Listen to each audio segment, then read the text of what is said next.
Welcome to World History Notes, my World History Notes, where I discuss conclusions I've drawn from studying world history, where I read from the book I wrote to teach homeschoolers world history.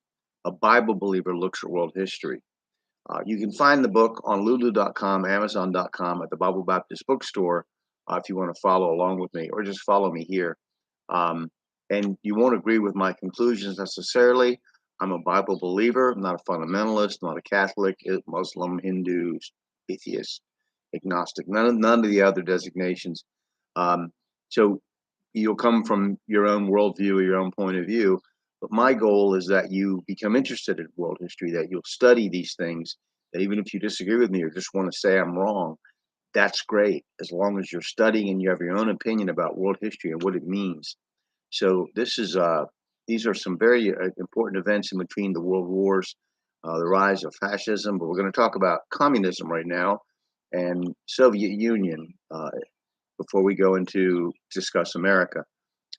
So, excuse me.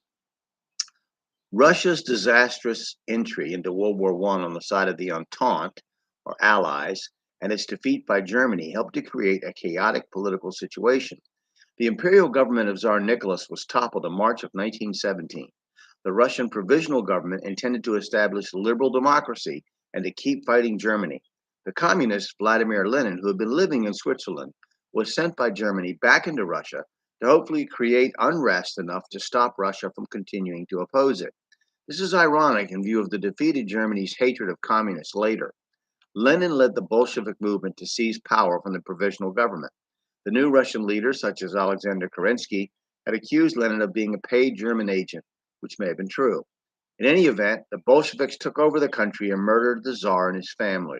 The new Russia, which eventually called itself the Union of Soviet Socialist Republics, consolidated its rule over time over all of the former Russian Empire, and its sights were set on world domination of the communist ideal, if not outright rule, by the Soviet government.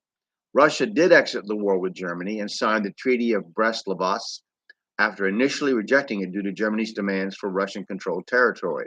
For one, the Germans demanded the independence of Poland and Lithuania, which the Bolshevik negotiator, Leon Trotsky, rejected. In the final treaty, which the Russians were forced to accept, facing an invasion of Finland and Petrograd, the Bolshevik capital, the Central Powers of Germany, Austria-Hungary, and the Turkish Ottoman Empire, they lost a third of their population, half of their industry, and 9/10 of her coal mines. Russia lost all claims to Poland, Belarus, Latvia, and the Ukraine, and these territories were ceded to the German Empire. The Ottoman Turks received all the lands lost in the Russo-Turkish War of 1877 to 78.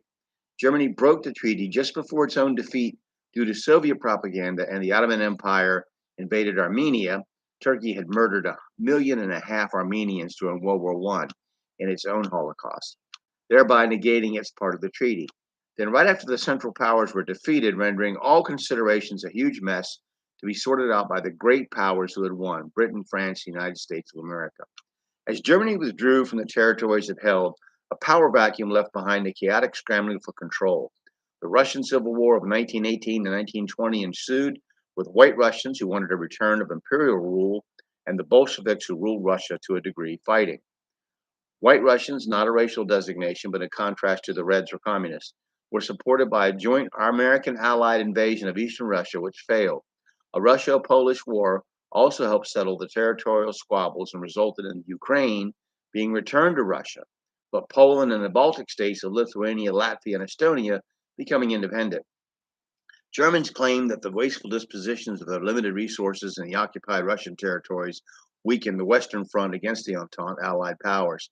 Truthfully, this was compounded by an underestimation of the impact of America's forces would have and how fast it would take to marshal them. In any event, Russia became the Soviet Union officially in 1922 and was first recognized by Ireland and then by the British Empire. The Bolsheviks, like Hitler, enjoyed the support of Wall Street corporate powers. On the Bolshevik side, it was thought that the new government would grant monopolies to international corporations, and to a corporation, a level playing field is inferior to a monopoly. For Hitler, his brutal suppression of labor unions and his mixture of state control and monopoly capitalism was the favorite mode of capitalist expression by the mighty men of finance and industry. Lenin died in 1924, and Joseph Stalin assumed control, which he consolidated through the 1920s. He introduced 5-year plans to upgrade the primitive Russian industrial machinery. He instituted collective agricultural practices, basically stealing private farmers, kulaks, property for state use.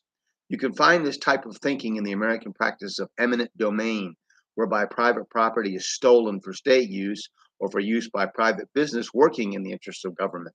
The kulaks rebelled, often with sabotage of the farms, and Stalin hounded them and persecuted them as class enemies, killing and imprisoning in prisons called gulags and starving to death several million. Now we're going to talk about America's economy and foreign policy, which is a very important part to the build-up to World War II, and I hope you'll follow along with me here and just think about what I'm saying, study it, and even if you disagree with me, my conclusions, that you have an opinion about world history. Have a good day.